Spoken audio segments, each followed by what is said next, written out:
من الناس اللي اكدت كلام صالح هو المهندس فيليب شنايدر، وقال انه كان شغال على قاعده سريه في جوف الارض اسمها قاعده دولسي. بعدها اكتشف ان القاعده دي مش معموله للبشر، وانه كان بيخشها كائنات غريبه وتقنيات واجهزه اول مره يشوفها في حياته، وكان في مساكن تم تصميمها بشكل غريب جدا مستحيل تكون معموله للبشر.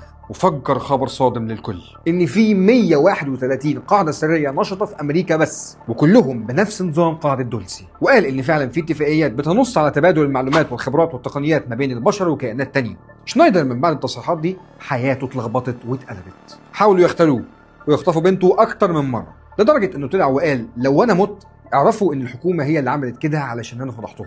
بس الكلام ده كله ما وقفش الموضوع. بعد 6 شهور لقوه مقتول في شقته، او زي ما اتقال في ملف القضيه انتحر. والموضوع ده خلى الناس تفتح عينيها اكتر، ونبتدي نسمع عن واحده من اشهر المناطق في امريكا والعالم، والحته المنتظره في الحلقه، المنطقه 51.